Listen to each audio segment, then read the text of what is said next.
Les vraies voix Sud Radio, 17h-20h, Philippe David. Retour des vraies voix avec Françoise Degoy, Revel et Pierre-Yves Martin. Je voudrais juste dire qu'on a des super auditeurs. Je salue Yves Lachaud, notamment, des Hautes-Pyrénées, qui nous écoutent. Et ils envoient tous des témoignages en disant que là, ils sortaient d'un EHPAD dans nos Pyrénées. Je tiens à le dire parce que c'est des fidèles auditeurs et qu'il était avec sa mère et que c'était les crêpes pour le goûter. Donc, oui, c'est la Chandeleur. Non, mais je veux dire par là qu'on n'est pas dans le rationnement de biscottes. Donc je salue Yves Lachaud, toute la famille. Et merci pour ce témoignage direct. On le salue bien évidemment. Ouais. C'est Christiane Taubira qui fait le buzz. On écoute ses propos lors de son discours. Cet héritage, il nous donne une force d'une puissance inouïe pour trouver, inventer des réponses pour une laïcité qui n'écrase pas mais émancipe. Oui, la laïcité revient sur le devant de la scène. La loi de séparation des églises et de l'État, aucun de nous n'était né. C'était le 9 décembre 1905. Et ce n'était pas la loi de séparation de l'église, mais des églises et de l'État. Alors aujourd'hui, on l'a vu notamment lors du reportage de Zone Interdite, il y a de plus en plus de revendications communautaristes, que ce soit le burkini, que ce soit les repas halal, que ce soit aujourd'hui, c'est au Sénat, à l'Assemblée nationale, les hijabeuses qui veulent pouvoir jouer au football en hijab. Et une loi, cette loi sur la laïcité, qui a permis l'émancipation et qui n'a pas écrasé les gens. Je pense que si on faisait un sondage là-dessus, on aurait un vote aux alentours de 99% pour dire oui. D'où notre premier débat, comme Christiane Taubira. Pensez-vous que la laïcité écrase? Et le score est brejnevien, puisque vous êtes 90,3% à dire oui. On devait avoir Henri Peña-Ruiz avec nous, l'auteur du livre Dictionnaire amoureux de la laïcité, mais a priori il y a un petit souci, donc on va débattre entre vraies voix. On va commencer avec vous, vu votre écharpe rouge, vous devez être une laïcarde pure et dure, ma chère Françoise Degoy, en tant que femme de gauche. Est-ce que vous pensez que la laïcité écrase? Non, d'autant que la laïcité, si vous voulez, je le redis, moi je ne suis pas une bouffeuse de curé. D'abord, j'aurais bien du mal. Je sors d'une famille, je suis né à côté de Lourdes et j'ai été élevé chez les pensionnaires, chez les bonnes sœurs.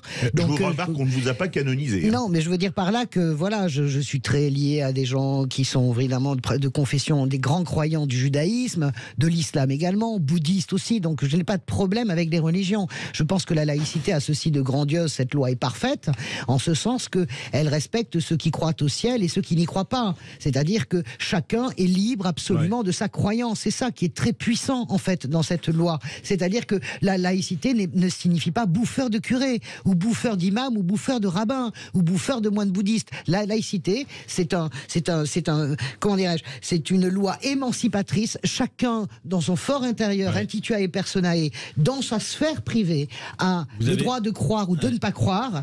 Donc je ne pense pas qu'elle écrase, mais je sais ce que veut dire Christiane Taubira. C'est-à-dire que Christiane Taubira, elle vise tout le délire radical qui voit du woke partout, qui voit de la cancel culture partout, qui voit de l'islamo-gauchisme partout. C'est ça qu'elle vise, parce que c'est son sillon politique. Je suis pas d'accord avec elle pour viser cela, parce que je pense qu'on peut pas faire une campagne sur des trucs aussi abstraits, parce que c'est pas la vie des gens et qu'on s'en fout.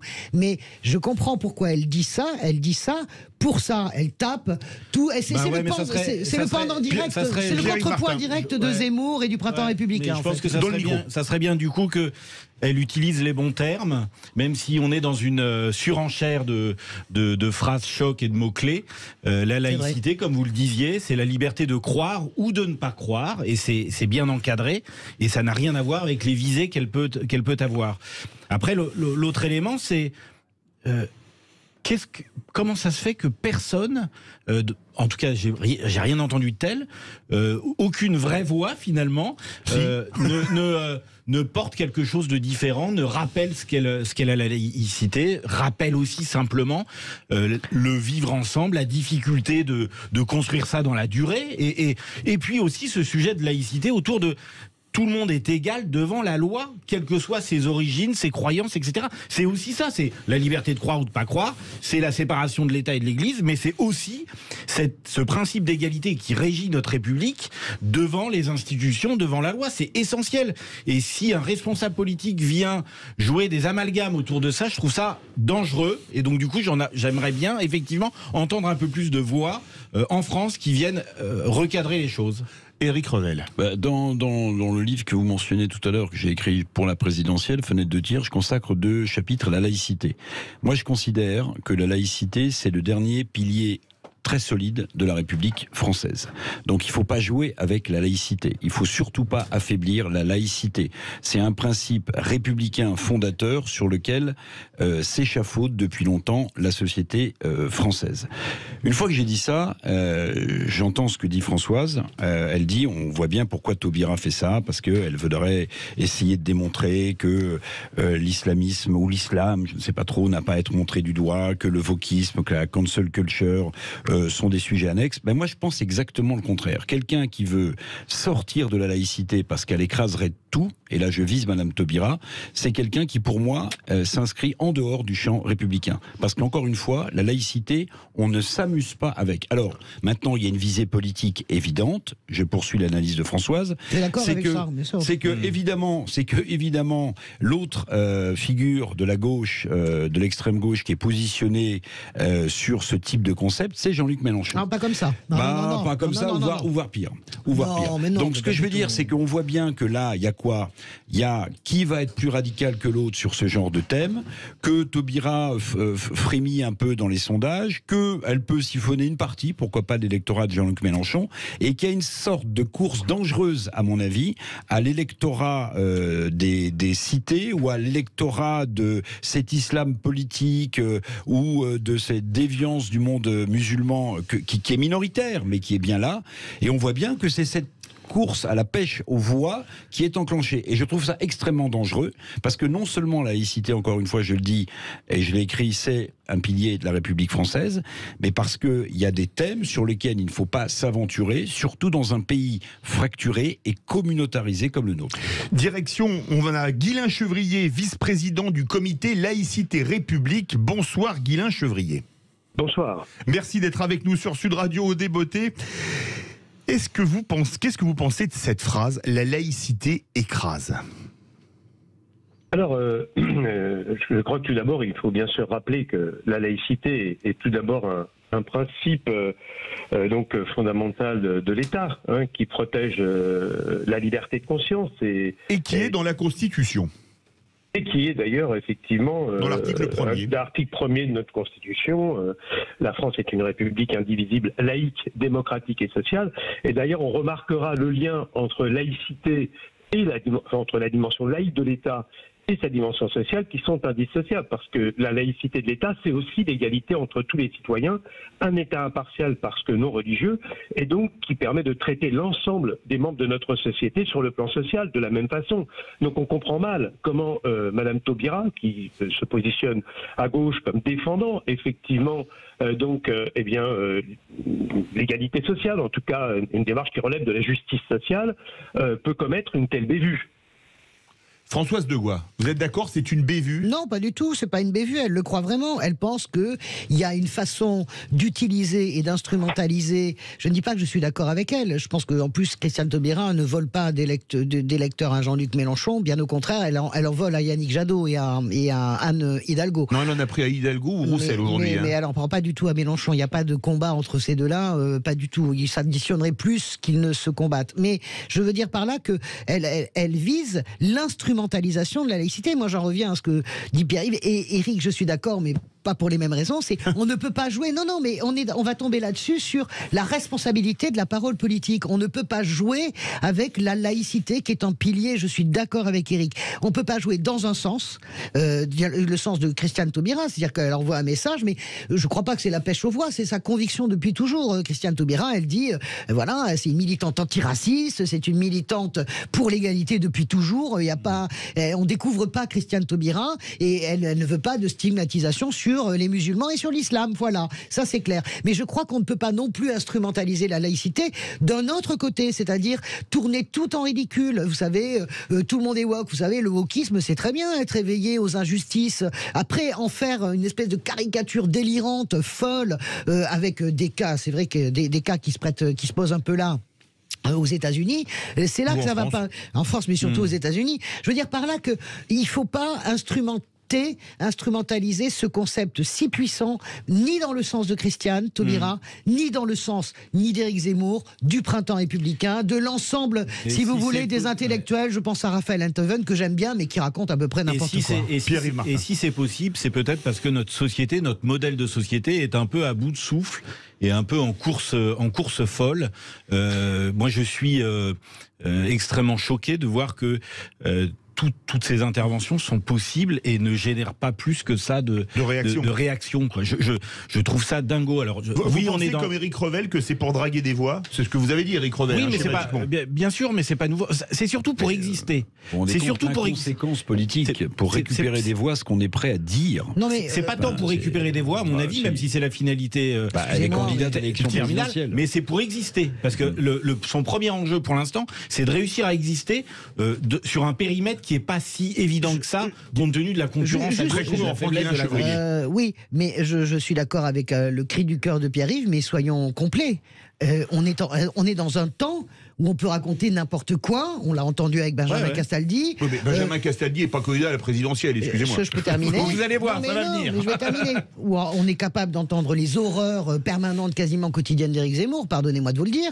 On est en train de... Donc on est dans une course aux petits chevaux, d'une folie de langage et verbal. On a Zemmour qui est quand même capable de dire que Macron est un adolescent pas fini. C'est pas possible de parler comme ça. Moi, Mélenchon lui dit bien le chien à la niche aussi. Le chien à la niche, mais je continue avec... je peux continuer comme ça. La liste est longue de tout et n'importe quoi. Et puis, le président de la République, le premier, qui dit « Je vous emmerde, les non-vaccinés ». Il dit pas comme ça, il dit « J'ai envie d'emmerder ». Vous comprenez que la folie générale, c'est collectif. Voilà, c'est collectif. Il y a un laisser-aller. Si je peux dire un mot, Guylain Chevrier, bien sûr. Pardon. Mais je crois qu'il faut aussi, plutôt qu'envoyer tout dos à dos, je crois qu'il faut quand même situer ce propos. Ce propos, il arrive après une émission Zone Interdite qui est quand même largement relayée par les réseaux sociaux, décriée par des réseaux sociaux, donc une émission qui présente les dangers de l'islam radical et donc ce qui recouvre un peu une idée qui est celle de Madame Taubira lorsqu'elle critique la laïcité, qui revient aussi, comme une certaine gauche l'a souvent fait, de considérer que la laïcité sera un instrument qui viserait au rejet des musulmans, et donc flattant cette frange justement de cet islam à tendance communautaire, sinon communautariste, à tendance multiculturaliste. Effectivement, on voit bien effectivement que nous sommes dans une campagne électorale où on joue sur un sens de laïcité qui pourtant est tout de même bien défini puisqu'il en relève des institutions de l'État. On n'est pas sur un débat d'idées, simplement. Donc je voulais juste dire effectivement à nourrir la campagne électorale. Sur la caricature de la gauche et la laïcité, j'en ai un peu marre, vous savez, parce que 2004, ni croix, ni voile, ni kippa, qui c'est qui le dit? C'est Laurent Fabius. Qui c'est qui vote comme un seul homme, quasiment à l'unanimité, la loi en 2004, présentée et portée bien sûr par Alain Juppé de façon exceptionnelle, je dois le dire. Moi, j'avais découvert ça, c'était remarquable. Tous les socialistes, tous les communistes, tous les écologistes ont tous voté pour ça. Donc la caricature qui consiste à dire que la gauche est toujours disqualifiée sur ces questions de laïcité, j'en ai un peu ras-le-bol parce que moi je me considère vraiment comme... On n'est plus en 2004, nous ne sommes plus en 2004. Mais arrêtez avec ça, c'est de la disqualification. Non, mais ça suffit. Moi je suis social. Je suis lieu vous répondre. Je crois qu'effectivement nous ne sommes plus sur la gauche des années 2000. Mais elle existe encore. Nous sommes sur une gauche, pardonnez-moi, mais en décomposition, qui précisément porte un discours de plus en plus relevant du modèle anglo-saxon multiculturaliste, qui est quelque chose de Mais qui dit ça Mais qui dit ça Mais qui dit ça Je suis une observatrice. Qui dit ça? Laissez parler Guylain Chevrier. Non, je lui pose la question. À la France insoumise. La France insoumise vous a répondu. Je m'en fous, c'est pas la gauche. Qui a été accueilli à la France insoumise? Des gens comme Majid Messaouden, qui a organisé la manifestation du 19 novembre est-ce que la France 2019. Insoumise, c'est la gauche social-démocrate? Oui, mais si vous me laissez pas parler, ça va être difficile. Donc, effectivement, on voit bien que cette gauche, qui aujourd'hui, en tout cas, c'est bien de ce courant que se réclame, bien de la gauche que se réclame Jean-Luc Mélenchon, et d'une certaine manière, effectivement, Madame Taubira, qui essaye d'ailleurs de lui damer le pion, donc ils sont un peu sur les mêmes créneaux, et on voit très bien cette manière, aujourd'hui, de se positionner de cette gauche, qui est plutôt pour le droit à la différence que pour effectivement donc un combat pour l'égalité des droits. Donc on a effectivement on est pris dans un piège de ce côté-là où on essaye effectivement de prendre en otage la laïcité vis-à-vis de ce débat. Éric Revel veut réagir. Oui, ça va être difficile, Françoise, pour la gauche. Ça va être difficile pour la gauche parce que Manuel Valls a dit qu'il y avait deux gauches irréconciliables. Je pense qu'il y en a plusieurs qui sont irréconciliables à gauche. Et cette fracture-là, je vous souhaite du courage, ma chère Françoise, parce que le temps... Ça. Non, ça va être extrêmement long. Mais je voudrais dire quelque chose sur, globalement, la violence du débat. La violence du débat politique, Françoise et moi, on a suivi plusieurs campagnes présidentielles depuis de nombreuses années. Moi, alors à chaque fois, on se dit, c'est une nouvelle campagne, En fait, celle-ci, elle est extrêmement violente, et ça, pour moi, c'est assez nouveau. C'est assez nouveau. Mais je vais vous dire, moi, l'analyse que je fais sur la violence qui s'est emparée, aussi bien verbalement que parfois, d'ailleurs, même un peu physiquement. On voit des leaders politiques se faire molester quand ils vont à droite, à gauche. C'est que pour moi, l'une des raisons de cette violence-là, il faut la chercher dans la création du « en même temps ». Il y a des mots qui ont été prononcés par le chef de l'État, quand il était en campagne en 2017, puis quand il est devenu président de la République, qui, même s'ils sont dits sur un ton anodin, incarne une violence extrême. Je vais vous en citer un, puisqu'on parle de wokisme et de cancel culture. Quand le président de la République dit il faut déconstruire notre histoire, et que beaucoup plus tard, il dit « je m'inquiète de la racialisation de la société française », eh bien, monsieur le président de la République, ça, c'est d'une violence extrême. Parce que vous donnez le sentiment que vous légitimez la déconstruction de l'histoire de France, et quelques temps plus tard, vous vous inquiétez que cette déconstruction devienne un vrai sujet pour la société française. Eh bien, ça, ce sont des propos extrêmement violents, finalement, qui sont dits sur un ton badin et anodin, mais qui, en réalité, je pense, hystérisent le débat et la violence dans laquelle on est en train de Ça s'appelle les injonctions paradoxales. Tu sais, comme sur le masque ou pas le masque. Mais la réalité, c'est que ça rend fou un pays entier. Le mot de la fin, Guylain Chevrier. Est-ce que la laïcité va être un sujet abordé pendant la présidentielle ? Ah ben, sans aucun doute, on le voit d'ailleurs déjà, à condition effectivement de revenir à ce qu'est la laïcité réellement en termes de valeurs et de principes communs, ce qui est rarement le cas malheureusement dans le débat qui aujourd'hui, dans la campagne présidentielle, peut avoir lieu.